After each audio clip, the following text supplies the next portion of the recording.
Hey guys, and welcome back to episode 3 of Create Above and Beyond. So between episodes, I have been cleaning up this little workshop area we started last time, and I've added a few more functions onto this. So we have the ability to mechanical press on the depot, we have an encased fan for bulk smelting, we have the basin here for the resin, we have another fan for bulk washing on demand, and the final one here is a millstone. To generate the rotation, we're using 2 water wheels here. And thank you for the tip that you can actually encase the shafts with andesite casings if you right click them. And then we have some gearboxes to transfer all the power over. And also we're using these encased chain drives now. A couple of you guys suggested using these encased chain drives instead of the belts that we were using last time. This basically keeps everything rotating in the same direction with only one input here. But yeah, it took a little tinkering, but yeah. This should serve us pretty well for the early game. Most of you guys also like the dark oak better, so I think that's mostly what we're going to be going with, but I do also want to incorporate the oak logs. Anyways, we also set up the kelp farm, which has been running very nicely. We're up to 19 stacks of kelp by now. And we finished up the episode by automating sand, clay, and up to algal bricks here. So there's a couple of objectives I'd like to get done today. We are going to try to complete chapter 1, and to do that the next step for us is to automate andesite, which we're then going to mix with the algal bricks we made last episode into the andesite alloy. Already making some good use of these new machines we've set up to make some more rubber. So there's a couple of machines we're going to have to craft to be able to automate our andesite production. And we're going to make use of these mechanical drills, which will break any block given rotational force. And the way we have to generate andesite in this pack is by, well, basically making a cobblestone generator. However, the cobblestone generator has to be placed above bedrock. Oh, that was some random anymore. What did we get? A scorched channel? I love that ore.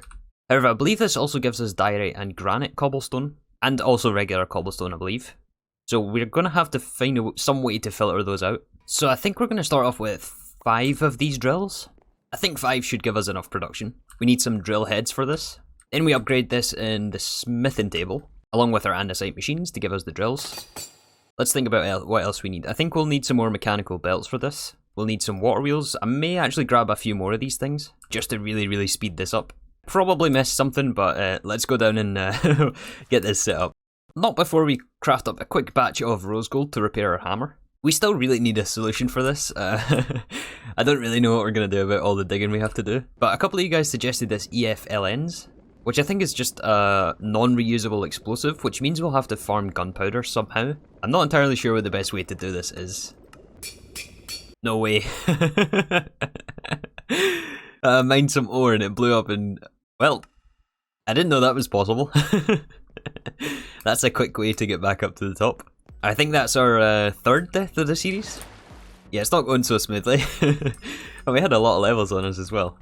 Okay, so we have our 6 mechanical drills here. I said 5, but I didn't realise I crafted 1 extra. So we may as well use all 6. Okay, so trying to decide how I want to lay out these miners. Or not miners, what are these? Drills? It's unfortunate that we don't have flat bedrock, whatever mod adds that. I'm going to have to find out some configuration that's going to work where all of these things are next to bedrock and it doesn't look too ugly. Maybe it's better if we go this way. Maybe the generation will be a little bit more kind to us. Okay, so I think I've found 4 spots here. I wasn't able to get all 6 of these drills symmetrical. I mean, we could technically make it work, but we care about how this looks, right? Has to look nice as well. So I hooked up 1 just to make sure this concept was going to work. It's just a very simple cobblestone generator. We have flowing water on the left hand side with lava above, which produces us the various types of stone that we're going to want, including the andesite. And then whenever it's broken, there is a small window here where the water flows out and the items get dropped around here, where we can then pick them up with an andesite funnel, hopefully collect them all in this center block and transport them up there. But yeah, now that we know this works, we have to make this look a little bit better. We're not going to leave it like this.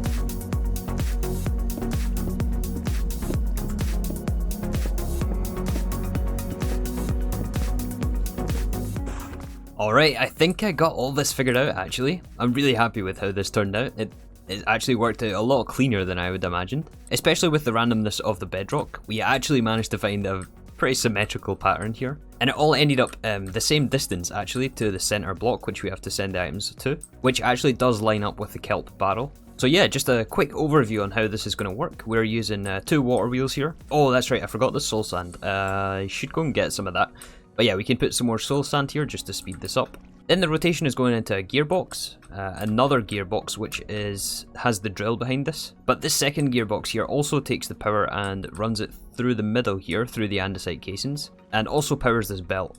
So if we turn this little system back on, if we break this cobblestone, you can see here the miner will mine the block that's placed here, whatever it ends up generating. Oh wait, we have to remove this one as well. Yeah, in that brief second after the block gets mined, the water pushes the block through into this andesite funnel and onto the belt. And it's the exact same on both sides here. Hold on, let's turn this back off. I do want to try this little trick with the large cogwheel and the small cogwheel just to see if we can get this any faster. So if we place a large cogwheel here into a smaller one above, then we'll have to switch this to, I think, 2 vertical gearboxes. I'm really hoping this works. One there. Oh no, that's not going to work, is it? Because it's grabbing it from here and it's spinning opposite directions. What if we actually move this down a block? I'm hoping there's no bedrock right here or on the other side. Oh no, there's bedrock here. Okay, maybe we can still get this to work. If we move this down underneath. Oh, wait a second, I think I got it. So if we replace the gearbox that's connected to the water wheel with a vertical one, it means that this face here is blank. And it means that we can squeeze the second vertical gearbox right here to connect to this shaft. Which means we can do the large cogwheel into the small cogwheel here. Second vertical gearbox. And I'm pretty sure that's going to be faster than what it was. And we got it to look symmetrical as well. Okay, let me do the same on the other side as well. Yeah, nice. The only thing is our belts are spinning the wrong way. So I think we can fix that actually just by placing an extra gearbox in somewhere. Maybe like right here. Does that spin it? It does spin it the right way. Okay. Alright, that belt's going the right way. We can actually andesite case in this just to keep it symmetrical. Now all we have to figure out is this collection in the middle and also the elevator up to the top. Although there is also the issue of filtering all these items out. So I don't think this concept here is going to work. I was going to try to use the same trick with the locked drawer on andesite cobblestone. But since there's 4 different types of blocks we want to take off the belt before this point, and if we were to, for example, try to take granite off right here, because this input funnel is already past the point on the belt, it would actually clog up right here. So I think instead we're actually just going to send everything up and then we'll filter it at the top. And that way we can actually just make use of this stuff as well. I'm not entirely sure what we can do with it though. I mean, I guess having extra blocks is never going to hurt. We can also use it in building, I guess. We'll figure something out, but at least for now we'll just store the extra blocks that is not andesite. Oh, look at this. This lines up perfectly. You couldn't have asked for a better setup than this. This is awesome. Okay, so I've swapped out the locked drawer here just with a barrel, which is going to allow any item in. And then the andesite funnel on the back here will export all the items here. And I think the plan to transport all the items up is just going to use a soul sand bubble column. Although, now that I'm thinking about that, we really need that bedrock gone, don't we? Oh no, this is not the perfect setup. Actually, what happens if you put a funnel on top of something? Are we able to extract from this? Ah, I think we can just surround this with glass. And then we can just actually start the bubble column right here.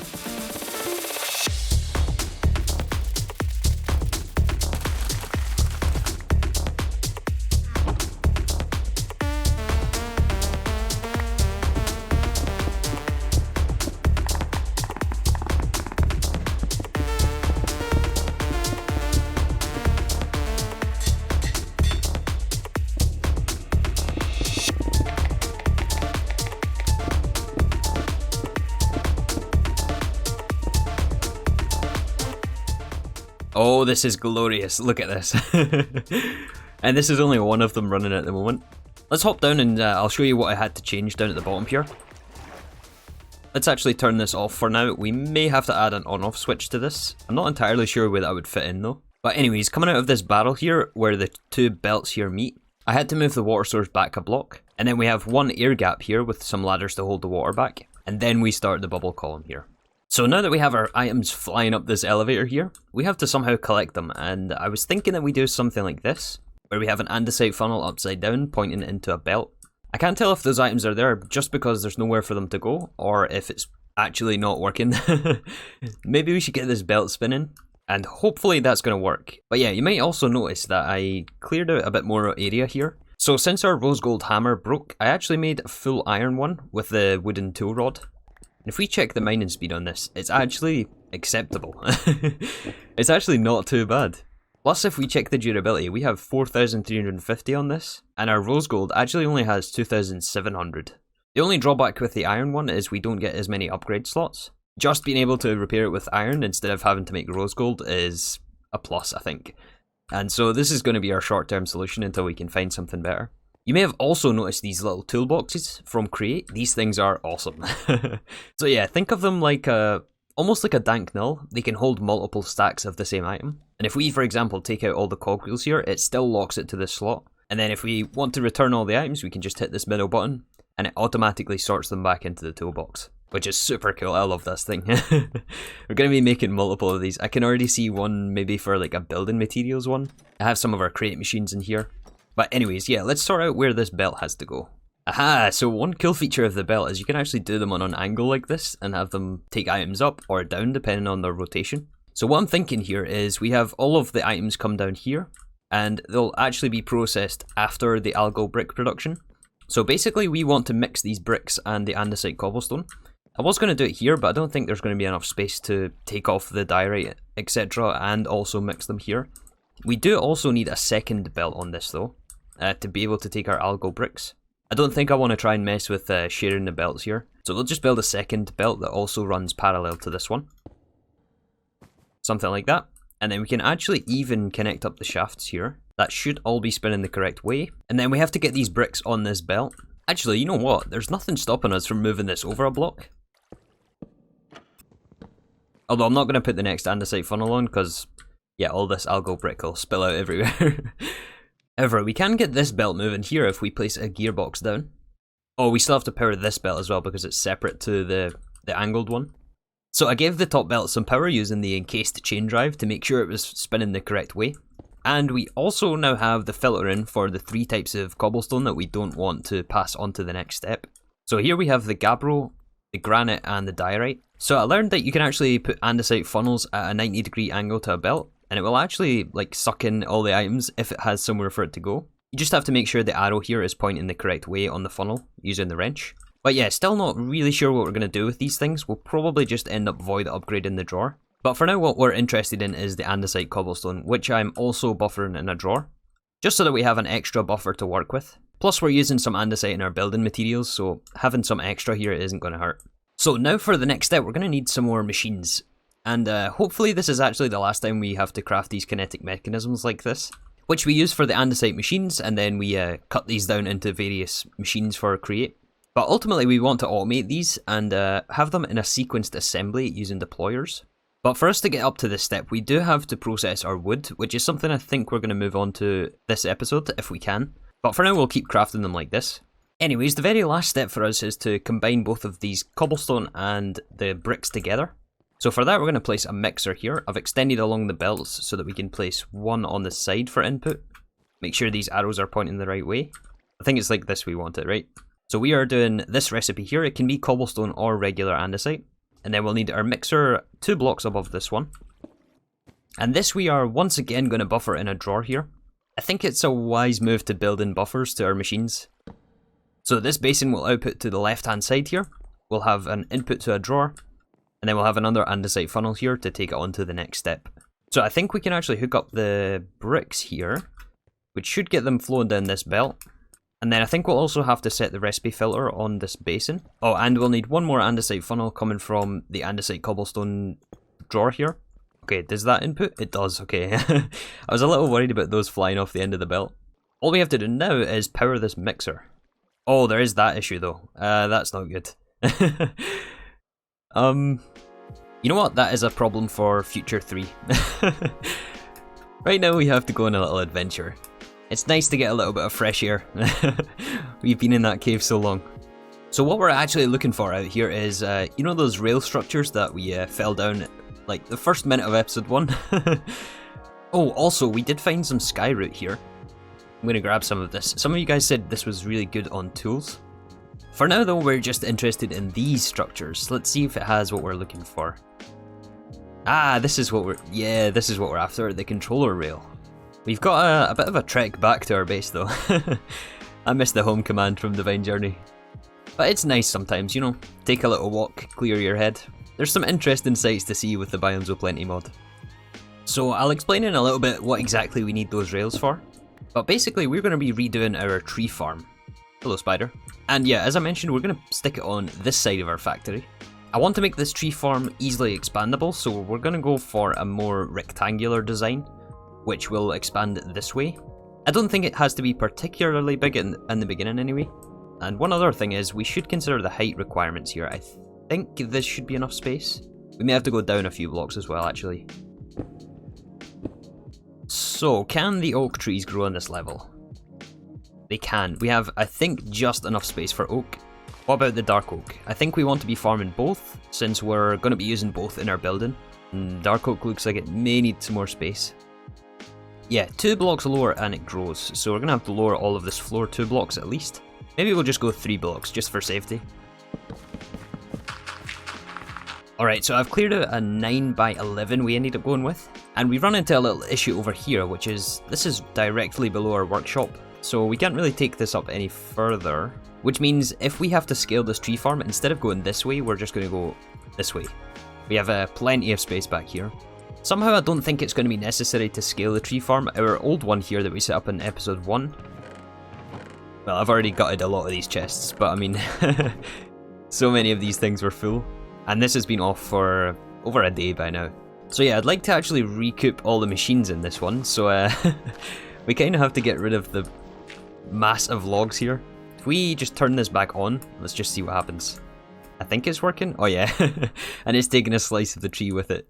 Yeah, some of you guys pointed out that using linear chassis on a build like this is no bueno. But we're going to be going with a different design, a minecart design this time actually.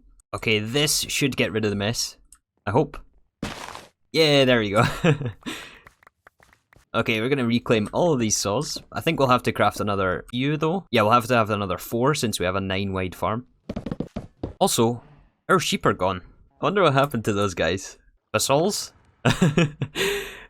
I don't recognize you.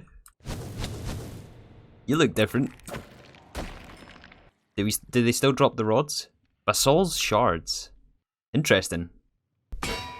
Okay, 4 more mechanical saws. And we'll also need a cart assembler.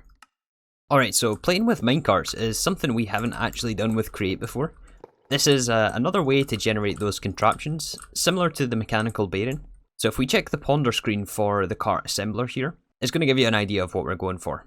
So powered cart assemblers mount attached structures. And we'll actually pull the items along with it. So actually, we want this on the other side, don't we? Yeah, if we're going to expand this way, it's better to have all the logic on this side. So what we're going to do here is place the cart assembler. I think the arrow means that it's pointing the correct way. Then we'll place our controller rail that we found in that structure. And what the controller rail will do is, it basically makes sure that the minecart will turn around and go back down the track. So I think we'll want one at the other end as well. But anyways, the idea is we place the cart in the cart assembler. And then on top of this, we want 2 linear chassis, I think. And then after the chassis, we want to glue on our mechanical saws. We can just place 9 in a row like this. Hello, zombie. Then we're going to need storage for the saplings and the logs, etc. So we'll place a barrel on top of this. We'll reuse our portable storage interfaces. Another one has to go on here. And then we'll also have to incorporate our deployers into this setup again. So unfortunately we only have enough gold for 4 of these things. I'll have to collect up some more gold to make sheets. But I think if we just super glue these to the back of the saws. One of you guys actually suggested doing this before so that we don't have to have the double layer for the deployers. Is that going to work like this? It should, right? Okay, so I hooked up the rails to the other end and removed all the blocks underneath the mechanical saws. I hope when we give this power, this should become one contraption. I'm not sure if that worked. Let's let's try and move the minecart. Okay, I think we're just missing glue on this chassis, to be honest. And it looks like the controller rail here doesn't work. Maybe it just has to be the other direction, so the arrows are pointing this way. Let's try that. Oh, it's working! Oh yeah, okay, does it come back? Oh, that's not what we want. Uh-oh. Okay, stop. Stop. How do we fix this? Oh no, things are in the wall now. Okay, you know what it was? We missed two very important steps to this. If we hold the wrench and look at this cart assembler, right now it's configured to always face the way that it's travelling, but we want this on lock rotation, so that it always keeps this orientation. And we also want to extend the range on these linear chassis. Yeah, so you can see here on the preview for what it's going to grab, we're actually missing the last mechanical saw here. So I think if we scroll this up to range 9, okay, so now when we give all this power, forms the contraption, and it's going. And it comes back. Oh, look at this. This is all... Okay, hold on. Let's turn this off. So since we're farming two types of wood, I'm going to put the dark oak on this side. We'll filter the deployers and filter the oak for these ones. My own contraption killed me. It actually pushed me off the edge. Yeah, I was standing right on the edge here and it came along and knocked me off. Oh, and there's a skeleton waiting for me. And a basalts. What I was going to say there was, we have a working tree farm. So long as these things actually grow on their own. I do still have to do a bit more testing on that front. But I did also notice this other issue here with the storage interfaces. For some reason they actually connect up 3 or 4 times whenever the minecart comes back to this location. Yeah, so like once, and then it reaches this thing, and then it bounces back and also connects again. Oh, a tree just grew. Okay, that is a good sign. I haven't seen any dark oak grow yet though. Okay, I'm going to leave this barrel here empty, and we'll come back in a couple of minutes just to see how this thing is done. We got 1 tree so far. So a quick recap of our quest book here. We now actually have the andesite cobblestone being generated. And the andesite lift, all of your andesite is likely not being generated near your factory. Figure out a way to bring it up to the surface. Well, we have our flying cobble machine. We still have to mix it, although we have technically half of that in place. But the last part of this quest line here is to automate our wood. Well, we just set that up. But now we need to strip the wood, cut it into planks, and then cut it into slabs. So yeah, we need the slabs to create the kinetic mechanisms that we looked at earlier through the sequenced assembly. Okay, 3 more mechanical saws. And then I think we just need a handful of belts and probably some drawers for storage. Okay, so how full is our barrel after crafting those things? Oh, we do have dark oak logs. That is a very, very good sign. Not as many as I would have hoped for, actually. So maybe we will have to expand this farm out. But that's okay, we can just add more rail and just extend and dig this place out. Yeah, what we're worried about right now is collecting the items from this storage interface. So what I think we'll do here, instead of having the chute that goes down, we will andesite funnel from this interface. And we'll put those onto a belt, I think. Okay, so we want drawers for dark oak logs, both types of saplings, sticks, and apples. Actually, you know what? Let's move all this up 1 block. I've got an idea. So yeah, the reason I wanted to move all this up a block is so that we could shoot into a belt. So these oak logs are what we're going to cut down and basically process further. I have hooked up 3 separate water wheels here for rotational power. Although this may end up getting moved if we end up needing this space for something else. And then I also did figure out this portable storage interface just by moving it back a block. So we do have to power this belt as well. Can we somehow get the rotation up here? Not without some difficulty. Maybe we go from this side instead.